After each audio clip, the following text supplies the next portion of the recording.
네, 기도하고 시작하겠습니다. 할렐루야, 참 좋으신 하나님 감사합니다. 언제나 한결같이 우리를 사랑해 주시고 또 우리와 함께해 주시고 우리 연약함에도 불구하고 우리 참아주시고 기다려주시고 또 우리를 늘 불쌍히 여기사 주의 은혜를 베풀어 주셔서 감사하고 또 감사를 드립니다. 우리 이 귀한 시간을 통하여 우리로 하여금 복음을 들을 수 있도록 진리의 말씀을 듣고 배울 수 있도록 열정을 주시고 하나님께로 가까이 이끌어 주셔서 이 또한 얼마나 감사한지요. 더 많은 우리 주님 사랑하시며 사모하시며 기다리는 우리 주님의 백성들이 주님의 마음을 깨닫고 이 자리에 더 함께 모여 말씀을 배우고 깨닫고 믿고 또 말씀대로 주님 안에 살 수 있도록 도우시고 이끌어 주옵소서.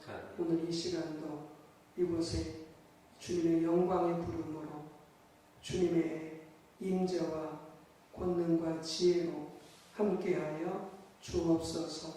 우리의 부족하고 하나님의 기준에서 벗어났던 우리 말과 삶과 행동과 언어까지라도 다 드러나게 도와 주셔서 깨닫고 회개하고 돌이키고 하나님의 말씀의 기준을 따라 우리가 세워지고 주님 잘 따라갈 수 있도록 도와 주시옵소서.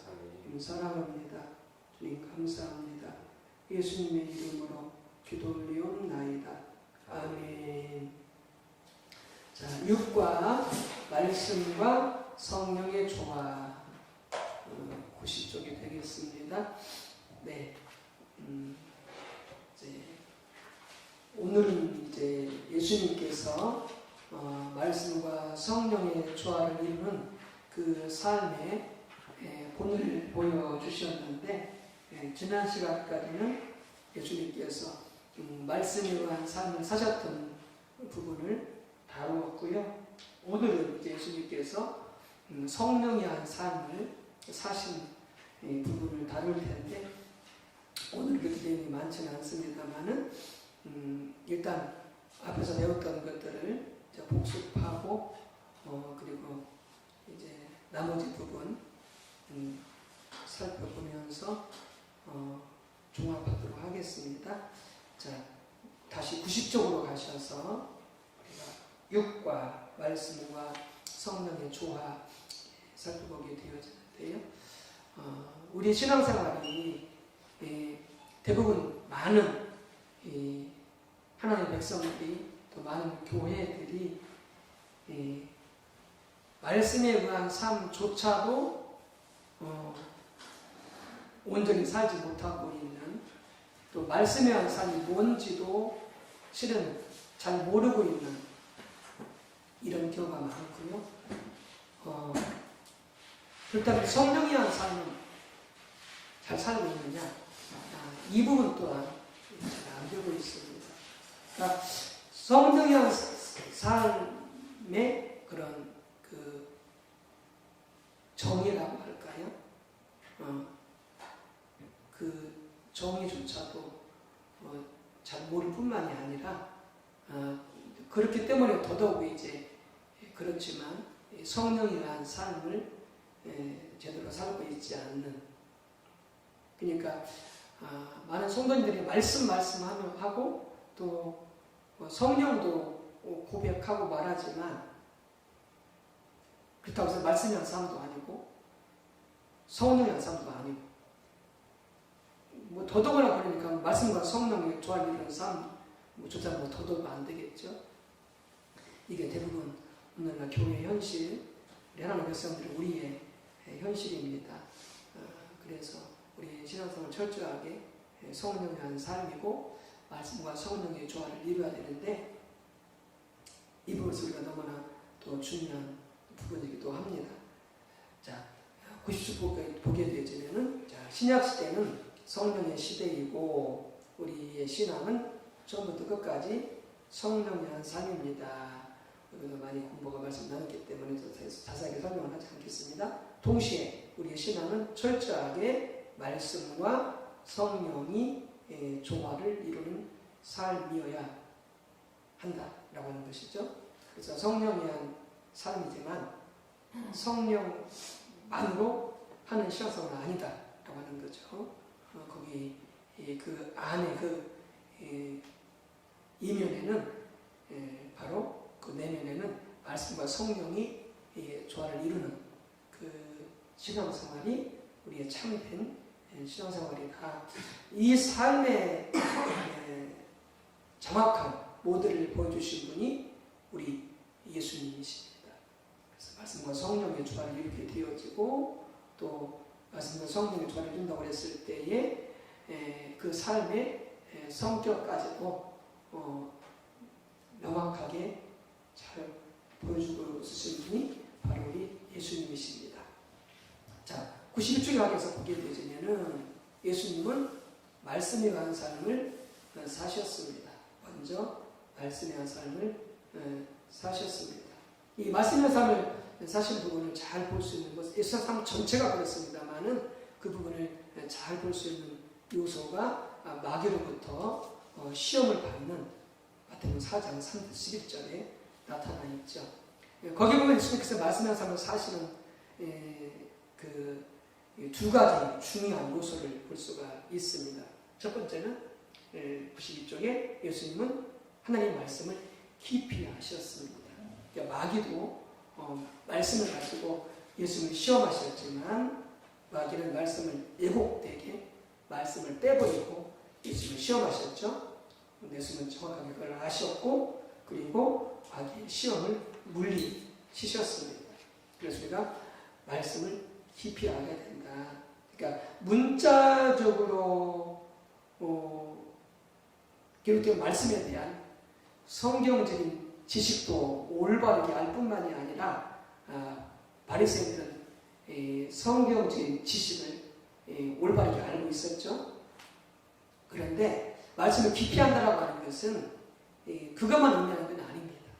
말씀을 깊이 한다라고 하는 것은 문자적인 성경적인 그 지식에 있어서 올바르고 바르게 이해할 뿐만이 아니라 성령을 통하여 말씀을 알아야 됩니다. 성령을 통하여 성경의 저자가 말씀의 저자가 성령님이시기 때문에 성령님만이 우리로 하여금 말씀을 깊이 알게 해줄 수 있습니다. 성령님은 우리에게 문자적인 그 말씀 속에 숨겨진 하나님의 뜻, 하나님의 마음, 하나님의 우중, 하나님의 길 이런 것들을 가르치면서 볼 수 있는 분이 성령님만이 가능하십니다. 이제 이런 부분까지 깊이 알려면 성령 없이는 가능하지 않습니다. 이 바리새인들은 이런 부분에서는 몰랐죠. 그러니까 말씀에 대한 저가 신학적인 교리적인 지식은 맞았으나 성령을 통한 말씀 속에 숨겨진 하나님의 뜻, 하나님의 기준, 하나님의 의도, 하나님의 마음, 하나님의 뜻, 하나님의 길 이것들은 전혀 바리새인들은 몰랐죠. 그러니까 엉뚱한 삶을 살게 된 게 바리새인들이었죠. 두 번째 불상적에 보게 되어지면은 예수님은 하나님 말씀에 자신의 전부를 걸었습니다. 이게 이제 참 어려운 부분인데요. 그러니까 많은 성도님들이 이 부분에 실은 말씀에 모든 걸지 않습니다. 목회자뿐만이 아니라 많은 중직들, 많은 성도님들. 왜냐면 말씀에 자신의 전부를 걸려면 부담스럽거든요. 그래서 걸지 않습니다. 그래서 우리 신앙생활은 뭐냐면은 온전한 신앙생활이 되지 못하는 거죠. 실은 우상 숭배적인 양다리 걸치는 그런 신앙생활이 될 수밖에 없습니다. 그러니까 신앙에 문제가 있는 거죠. 실은 바리새인들도 결국 이렇게 말씀에 전부를 걸지 않았죠. 근데 예수님뿐만 아니라 모든 하나님의 사람들은 말씀에 자신의 전부를 다 걸었습니다. 생명, 재산, 직장, 사업, 모든 인간관계, 자신의 모든 것을 다 걸고 말씀에 순종했습니다. 이게 되지 않으면 실은 믿음 생활은 불가능합니다. 주님 따라갈 수 없습니다. 그러니까 주여 주여 하면서 우리가 신앙생활에 흉내를 낼 수 있습니다. 종교생활을 할 수 있습니다. 네, 진짜 신앙생활은 가능하지 않습니다. 그러니까 주님께서 말씀하시기를 천국에 들어가는 길은 좁다고 했어요. 많은 사람들이 그 좁은 길을 가지 않다고 했어요. 넓은 길을 간다고 했어요. 그 세상뿐만이 아니라요. 믿는 자도 다 포함된 말씀입니다. 이걸 다 걸고 가야 되니까 실은 소수만이 이 길을 가는 거죠. 이 길을 가는 거죠. 그러니까 거듭나서 구원을 받을 수 있을지 모르겠습니다. 구원 받을 수 있겠죠. 전부를 걸지 않아도. 그런데 참다운 신앙생활, 하나님이 정말 그 사람을 쓰시는 그런 신앙생활은 가능하지 않습니다. 가능하지 않습니다. 예수님은 자신의 생명을 다 걸었죠. 자신의 모든 것을, 자신의 신성까지도 다 걸었죠. 말씀을 순종하고, 네. 자, 그 다음에 94쪽, 바리새인들. 이 바리새인들은 우리가 알고 있듯이 말씀을 정확히 알았습니다. 신학적으로, 교리적으로, 성경적으로, 그리고 정통이었습니다. 그런데 말씀이라는 삶은 전혀 살지 않았습니다. 앞에서 말씀드렸듯이 바리새인들은 말씀을 그렇게 신학적으로, 성경적으로, 지식적으로, 교리적으로 정확히 알았지만 성령을 통한 그런 말씀이 깊이 아는 것은 없었습니다. 없었습니다. 그러니까 말씀이라는 삶이 가능하지 않게 되어지는 것이죠. 그래서 예수님께서 그들에게 말씀하시기를 철저하게 그들의 말씀을 잘 알았고, 그 다음에 종교적인 의식도 철저하게 지켰고, 또 어느 부분에서는 나름대로 말씀을 지키면서, 율법을 지키면서 사는지 모르지만 하나님의 관점에서 볼 때는 그들은 철저하게 믿음으로 살지 않았습니다. 그들 속에 말씀이 없었습니다. 주님 사랑하지 않았습니다. 네. 그런 신앙생활이 바로 바리새인들의 신앙생활이었다. 정확히 말하면 바리새인들에게는 다투가 없었다. 할 수가 있겠습니다. 이 다투가 뭐라고 했죠? 이 다투는 하나님을 아는 지식인데, 하나님과 친밀한 교제 속에서 하나님을 알고 하나님의 뜻을 알고 하나님께 순종하여 하나님을 경험함으로 얻는 지식이 다투입니다. 하나님을 아는 지식이 다투입니다. 그런데 그것은, 이 다투는 앞서 말씀드렸던 것처럼 하나님의 말씀을 깊이 알아야 되고요. 이 다투를 얻으려면은 앞서 말씀드렸던 것처럼 말씀의 모든 것을 걸어야만이 이 다투가 경험되죠. 다투가 경험되죠. 그러니까 바리새인들은 말씀을 깊이 하지도 못했고 말씀에 전부를 걸지도 못했었고, 그러니까 이 다투 지식이 없는 거죠. 아브라함 보세요. 내 고향 친척 아버지 집을 떠나라 해서 아브라함을 떠났어요. 그러면 뭐 어떻게 했어요? 모든 인간관계, 그 당시 아버지와 함께 우상을 만들어서 파는 사업을 하고 있었거든요. 그것도 다 내려놔야 되고, 하여튼 모든 성을 다 내려놔야 돼요. 고향 친척 아버지를 떠나서 말씀을 따라가야 돼요. 그러니까 아브라함은 모든 걸 걸고 따라가는 거죠. 주님 말씀 순종하는, 하나님 말씀 순종하는 거죠. 그리고 백세에 이삭을 낳고 이스라엘 민족을 세우게 되어지는 것이죠. 하나님 함께 하셔서 이 바리새인 아브라함은 철저하게 말씀의 모든 것을 걸어 말씀을 깊이 알았던 거죠. 정확히 하나님의 음성을 들을 수 있는, 그래서 경험이 되어서 그 다트가 있었던 것이죠. 바리새인들은 이런 다트 지식이 없었던 것이죠. 그러니까 신앙이 율법주의적으로 될 수밖에 없고, 종교적으로 될 수밖에 없고, 그 다음에 의식될 수밖에 없는. 자, 101조. 이 다트를 얻는 이 지식에 있어서 또 하나의 중요한 자세가 뭐냐면 하나님 말씀 앞에 떠는 자세입니다. 그러니까 이사야 66장 이들 있는 말씀처럼 중간에 무릇 마음이 가난하고 심령에 통회하며 내 말 하나님 말씀을 듣고 떠는 자, 이 자세를 가져야만이 다트 지식을 얻을 수 있습니다. 이 자세를 가지고 있어요. 그러니까 그것이 예배든지 기도든지 말씀 공부든지 그것이 또 말씀 묵상이든지 철저하게 하나님을 찾고 구하는 가운데 하나님의 뜻을 깨닫고 하나님의 우중을 깨닫고 그리고 깨달았으니까 모든 걸 걸고 그리고 순종해서 하나님을 경험하려고 하는 이 자세, 그 자세가 말씀 앞에 떨어졌어요. 말씀에 떨어졌습니다. 그러니까 이 자세를 가지고 기도해야 되고 이 자세를 가지고 예배 참석해야 되고 이 자세를 가지고 말씀을 묵상해야 되는 거죠.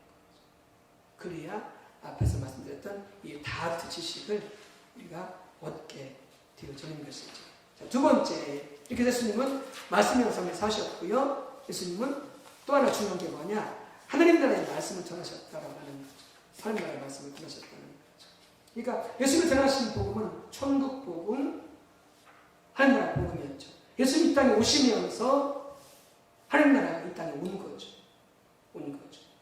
그리고 예수님이 그 하나님 나라의 왕이시죠. 하나님 나라의 왕이시죠. 예수님 말씀을 전했다고 하는 것은 단순히 어떤 인생의 교훈이 될 만한 유익한 어떤 것을 줄 만한 그런 말씀을 전하고 가르쳐서 오신 게 아니에요. 예수님 전하신 말씀은 바로 예수님의 주권에 하나님의 왕 대신에 순종하라고 하는 말씀이었던 것이죠. 그래서 어떻게 하라? 말씀에 의한 삶을 사셨습니다. 라고 하는 것하고 그다음에 그 말씀에 의한 삶을 철저하게 하나님 나라의 말씀을 전하셨음을 또 그렇게 사셨음을 함께 나눴고요. 자, 이제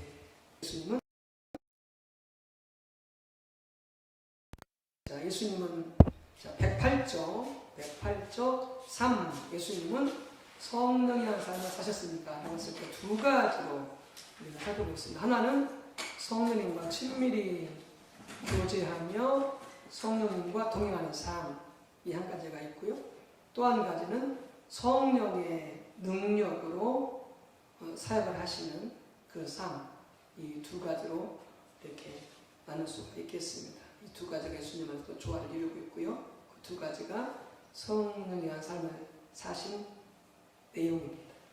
첫 번째, 예수님은 성령께 민감한 삶을 사셨습니다. 즉, 하나님과의 친밀한 교제 가운데 사셨습니다. 그러니까 성령님과 교제한다, 혹은 뭐 하나님과 교제한다, 혹은 예수님과 교제한다, 이게 다 같은 말이에요. 이게 하나님과 교제가 따로 있고 예수님과 교제가 따로 있고 성령과 따로 있고 이런 게 아니고 이게 다 같은 것이라는 여러분 이해하시고 혼동하지 마세요. 그래서 성령께 민감한 삶을 사셨고, 즉 하나님과의 친밀한 교제 가운데 하나님과 동행하는 삶을 사셨다. 그러니까 하나님과 친밀한 교제가 되려면, 하나님과 동행하는 삶을 살려면은 성령 없이 가능하지 않습니다. 성령 없이 가능하지 않습니다. 그래서 철저하게 이걸 하나님과 친밀한 교제까지 사셨다라고 하는 것을 성령님과의 친밀한 교제까지 사셨습니다. 이렇게 말이 틀리지 않습니다. 혹은 예수님과의 친밀한 교제까지 사셨습니다. 왜냐하면 성령 자체가 보혜사이시기도 하시지만 하나님의 영, 예수님의 영도 되기 때문에 다 그렇게 혼용해서 쓸 수 있어요. 혼동하지 마세요. 우리가 요한복음을 보면 예수님이 얼마나 하나님과의 친밀한 교제 가운데 사셨는가를 잘 볼 수 있습니다. 다음 구절들을 읽고 예수님이 전하신 말씀과 모든 사역은 어떻게 감당하셨는지 써보시오. 요한복음 10장 37, 38절 말씀, 자, 같이 읽겠습니다. 한 장, 그 다음 페이지 읽겠네요. 109쪽. 자, 같이 읽습니다. 만일 내가 내 아버지의 일을 행하지 아니하거든 나를 믿지 말려니와 내가 행하거든 나를 믿지 아니할지라도 그 일은 믿으라. 그러면 너희가 아버지께서 내 안에 계시고 내가 아버지 안에 있음을 깨달아 알리라 하시니.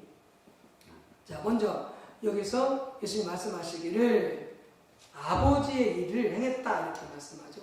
내가 내 아버지의 일을 행했다.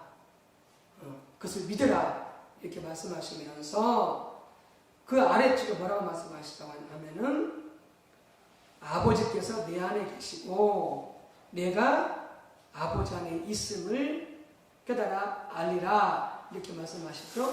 이 표현, 이게 요한복음 혹은 요한 1, 2, 3서 여기에서 같은 요한이 저자거든요. 사도 요한이 저자인데 요한복음도 사도 요한이 썼고 요한 1, 2, 3서도 사도 요한이 썼고 그런데 거기에 비해지면은 내 안에 아버지가 내 안에 내가 아버지 안에 혹은 또 요한복음에는 우리가 예수님 안에 예수님이 우리 안에 이런 표현들이 많거든요. 이게 뭐냐면은 그냥 외우세요. 이 표현이 뭐냐면 하나님과의 갖는 친밀한 교제를 이렇게 표현하는 거예요. 하나님과 갖게 되어지는 혹은 예수님과 갖게 되어지는 친밀한 교제를 표현할 때 아버지께서 내 안에 내가 아버지 안에 우리가 예수님 안에 예수님이 우리 안에 아셨죠? 그러니까 예수님께서 난 아버지를 했다. 근데 어떻게 했다는 거예요? 아버지와 친밀한 교제를 가지면서 아버지를 했다는 거예요. 그게 정확한 의미겠죠. 아버지와 친밀하게 교제하지 않는데 어떻게 아버지를 이제 알겠어요? 그리고 순종할 수 있겠어요? 그게 가능하지 않지. 예수님은 아버지를 감당하되 아버지와 친밀함 가운데 행했다라고 하는 거죠. 그다음 요한복음 14장 10절에서 12절 여기서 또 똑같은 표현 나오죠. 또 같이 읽어봅니다. 내가 아버지 안에 거하고 아버지는 내 안에 계신 것을 내가 믿지 아니하느냐. 내가 너에게 이르는 말은 스스로 하는 것이 아니라 아버지께서 내 안에 계셔서 그의 일을 하시는 것이라. 내가 아버지 안에 거하고 아버지께서 내 안에 계심을 믿으라. 그렇지 못하겠거든 행하는 그 일로 말미암아 나를 믿으라. 내가 진실로 너희에게 이르노니 나를 믿는 자는 내가 하는 일을 그도 할 것이요 또한 그보다 큰 일도 하리니 이는 내가 아버지께로 가니라. 자, 여기서 말씀하시기를 아버지가 내가 아버지 안에 아버지가 내 안에 계신 것을 네가 믿지 아니하느냐라고 말함으로써 예수님이 아버지와 갖는 친밀한 교제를 말씀하고 있죠. 그래서 뭐라고 말씀하세요? 내가 너희에게 이르는 말은 예수님이 하시는 말씀은 뭐라고 말씀하십니까? 이것도 스스로 하는 게 아니다. 이거 우리 성경 마태복음, 요한복음, 누가복음, 마가복음인데 보게 되면 예수님이 말씀 많이 하시잖아요. 그냥 얼핏 읽으면 예수님 다 이렇게 말씀하시구나 라고 이해할 수 있지만 그게 아니라는 거예요. 예수님 안에서 아버지가 말씀하시는 거예요. 그럼 그걸 어떻게 아시겠어요? 즉 예수님과 아버지와의 친밀한 교제 속에서 아버지가 예수님께 어떤 말씀을 전하도록 가르쳐 주시겠죠. 그리고 예수님 순종해서 그 말씀을 전했겠죠. 그러니까 친밀한 교제가 전제되지 않으면 예수님 안에 아버지가 말씀하시는 것이 가능하지 않는 거죠. 그래서 예수님이 하시는 말씀도 예수님 스스로 하시는 것이 아니라 아버지와의 갖는 친밀한 교제 속에서 행하는 것이다.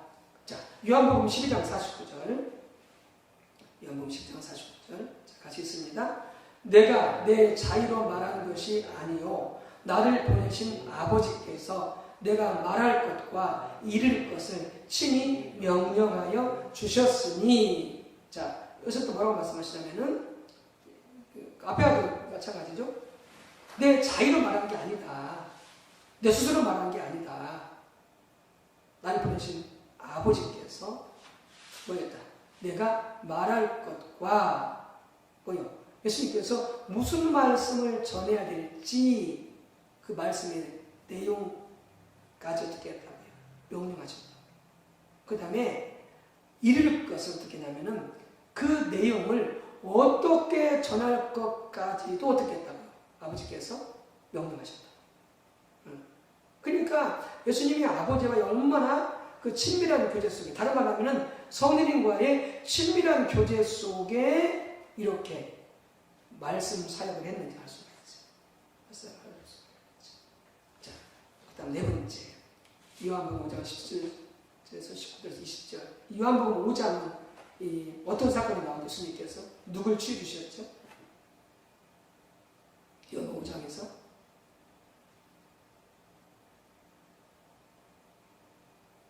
뭐라고 기억 안 나요? 요한복음 5장에서 예수님 누굴 취해 주셨어요? 저번이요?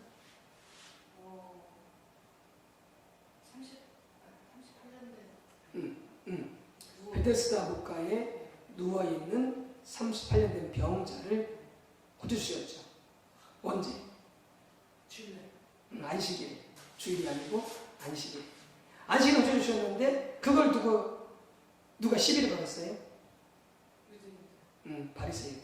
유대인들 시비를 걸었죠. 이 안식일에 병 고치냐? 안식일 어긴 거 아니냐? 이렇게 시비를 걸었죠. 그러니까 예수님께서 이제 설명한 거예요. 이 병자를 고친 것은 이렇게 해서 고친 것이다 라고 설명하면서 한 게 요한복음 17절에서 19절에서 20절이에요. 자, 보세요. 자, 예수께서 그들에게 이르시되, 같이 있습니다. 예수께서 그들에게 이르시되 내 아버지께서 이제까지 일하시니 나도 일한다 하시매. 자, 예수님께서 38년 병자를 고치셨을 때에 누가 일했다고요? 아버지께서 일하실 때요. 아버지께서 일하신 것을 보고 예수님도 함께 그 일에 동참했다는 거예요. 그래서 이렇게 표현하시고 아버지께서 이제까지 일하시니 나도 일한다. 그러니까 아버지께서 어떻게 했어요? 보여주신 거야. 이 병자를 아들아 고쳐주라 말씀하시는 거지. 고치기 원한다 이렇게 말씀하시는 거예요. 예수님 그 말씀에 순종해서 그 병자를 고치는 거예요. 이것도 뭐 예수님께서 수술한 게 아니에요. 아버지께서 예수님에게 말씀하셨어요. 어떻게 말씀하세요? 성령을 통해서. 성령을 통해서 아버지께 말씀하셨다는 거예요. 자, 그러므로 예수께서 그들에게 이르시되, 같이 있습니다. 내가 진실로 진실로 너희에게 이르노니 아들이 아버지께서 하신 일을 보지 않고는 뭘로 봐요? 아버지가 하신 일을 뭘로 봐요? 성령으로. 성령으로 볼 수 있어요. 성령으로만. 예수님께서 아버지가 하신 일을 성령으로 보고 같이 있습니다. 아무것도 스스로 할 수 없나니 아버지께서 행하시는 그것을 아들도 그와 같이 행하느니라. 아버지께서 아들을 사랑하사 자기가 행하시는 것을 다 아들에게 보이시고 또 그보다 더 큰 일을 보이사 너희로 놀랍게 여기게 하시리라. 아멘. 그래서 이와 같이 예수님께서 38년 된 병자를 고치는 것도 스스로 할 수 없다는 거예요. 아버지께서 그렇게 행하시는 것을 보고 아들이 같이 행했다는 거예요. 그러니까 철저히 예수님께서는 이렇게 아버지 행하시는 것을 보고 뭘로? 성령으로. 뭐 하면서? 아버지와 교제하면서 아버지가 행할 것을 아시고 보고 예수님도 순종했다는 거죠. 친밀한 교제 가운데.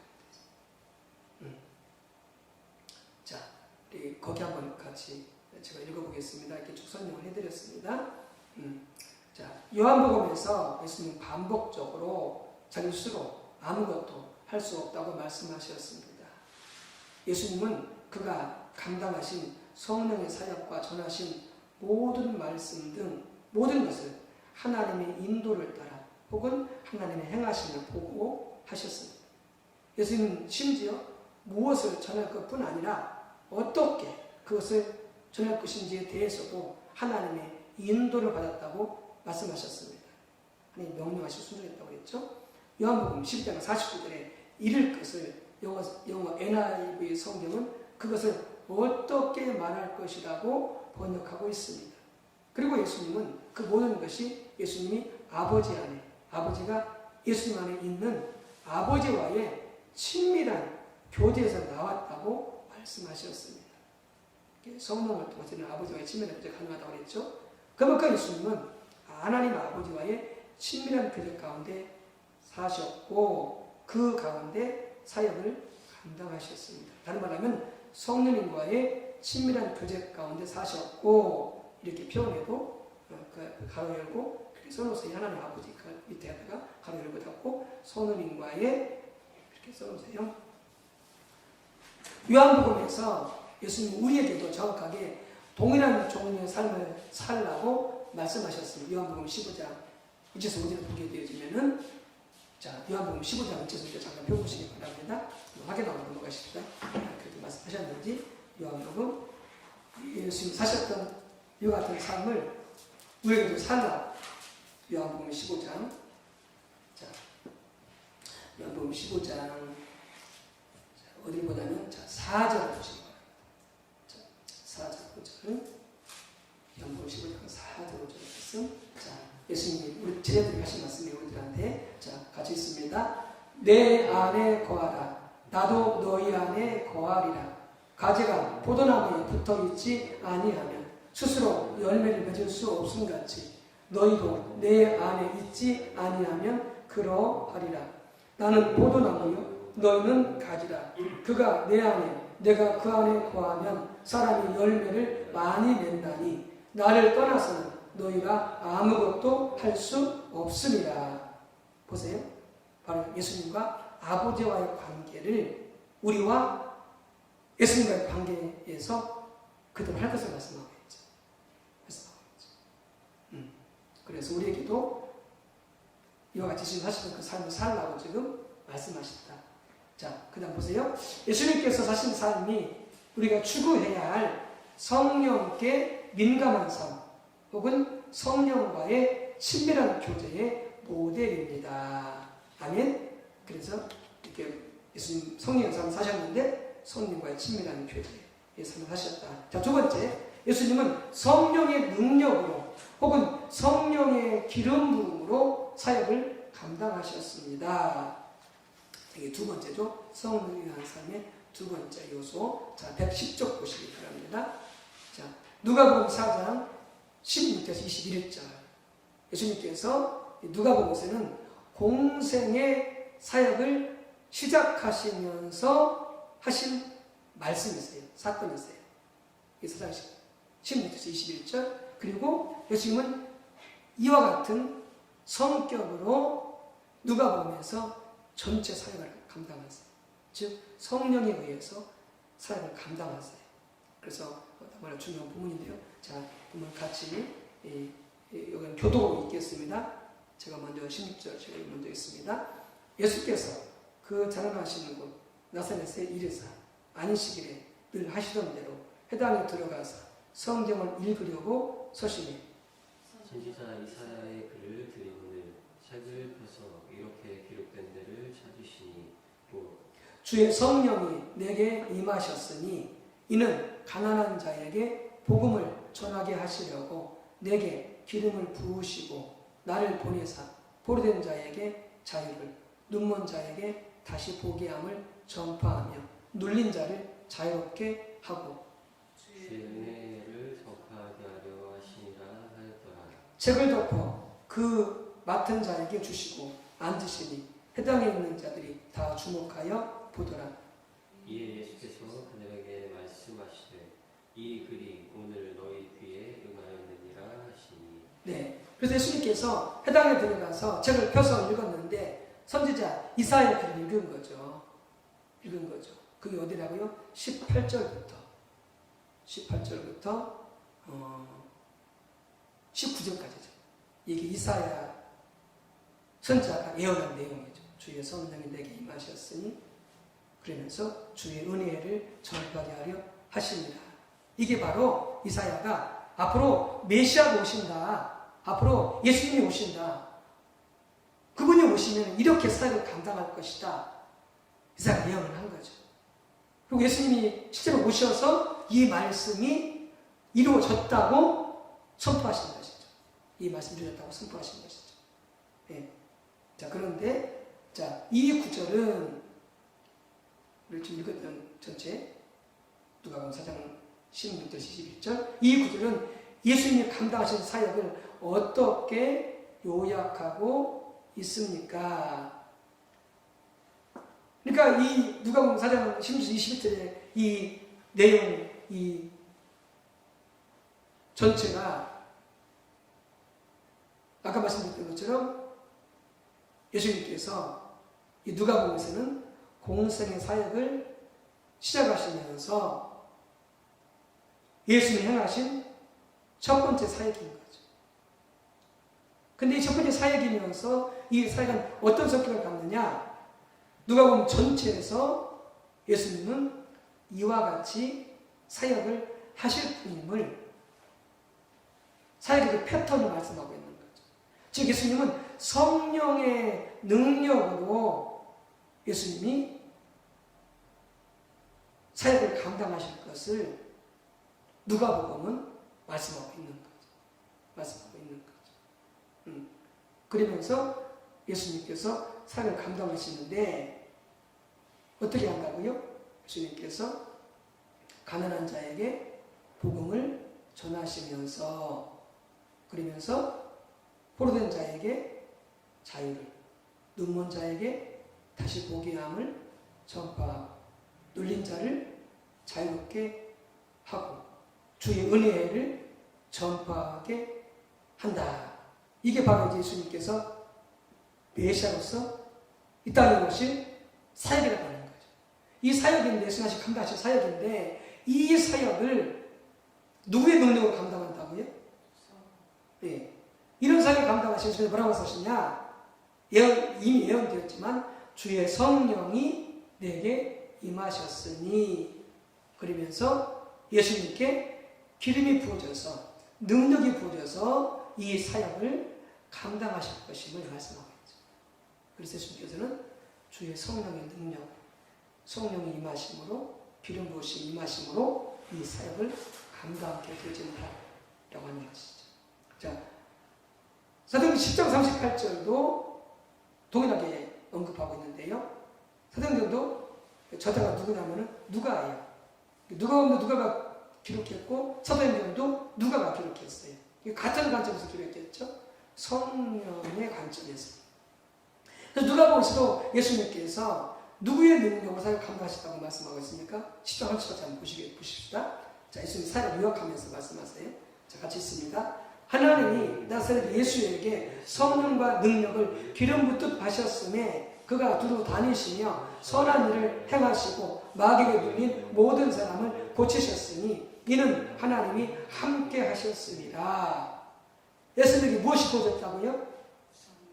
성령과 능력을 기름 붓듯 부으셔서 예수님이 두루 다니시고 선한 일을 행하시고 마귀에 눌린 모든 사람을 고쳤다. 이렇게 말씀하심으로써 여기서도 예수님께서 성령과 능력으로 기름을 받아 사역을 감당했음을 말씀하고 있죠. 그러니까 예수님의 사역은 절제기마다 성령의 능력받아 성령의 기름으로 사역을 감당했다. 우리도 이와 같이 사역 감당하는 말씀을 전하는 것이나 가르치는 것이나 그 다음에 치유 사역이나 축사 사역이나 전도 사역이나 그래서 전도도 능력 전도가 되도록 기도해야 돼요. 우리 민혁 박사 능력 전도. 그래서 아픈 자 있으면은 손을 얹고 해서 기도해주고 그가 치유받도록. 귀신 들린 자가 있으면은 예수님의 이름으로 기도해서 귀신 쫓아내는 그 사역을 감당하는 걸 전도하고 또 하나님 음성을 잘 들어서 때로는 예언하면서 전도할 수 있는 그래서 상담을 뭐 때문에 고민하고 있는지 뭐 때문에 문제가 있는지 이런 것들을 예수님과 그들을 통해서 알게 되어주고 상대방에게 그래서 위로가 필요하면 위로를 해주게 되어주고 하는 이런 예언 전도까지도 이렇게 성령의 능력을 받아서 감당할 수 있도록 기도하고 그렇게 발전되어 가야 돼요. 아멘. 네. 그래서 성령의 능력으로 우리 사역을 감당해야 된다. 그래서 빨리 우리 모두 다 마찬가지로 김기부 선도 마찬가지로 저도 마찬가지고. 그래서 병동자 같으면 무조건 기도해 주세요. 집에서도 우리 연자매가 부탁할 때, 김여생가 부탁할 때, 손녀 부탁할 때 일단 무조건 기도해 주는 거야. 먼저 기도해주고 그 다음에 이제 뭐 약도 뭐 병원도 필요하면 이제 갔다 올 수도 있고. 그러니까 우리는 먼저 예수님 말씀처럼 치료해서 믿음으로 기도하는 거예요. 그래서 그걸 도전을 자꾸 이렇게 믿음으로 하다 보면은 그 기름 부음이 임하게 되어지고 역사 나타나게 되어지는 것이죠. 교회 구역 안에서도 교구 안에서도 군 예배드리다가 누가 아프신 분들이 있으면은 그 예배 중간에라도 뭐 예배 마치고 나서라도 이렇게 같이 기도해 주세요. 그래서 이렇게 손 잡고 같이 기도해 주시고 선포해 주시고 치유하도록 능력으로 사역을 감당하는. 아멘.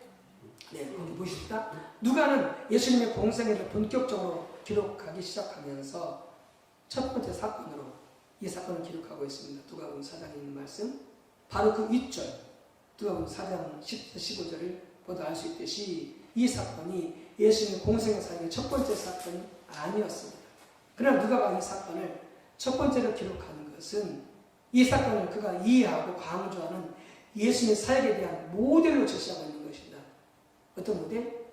예수님은 성령의 능력으로 사역한다. 성령.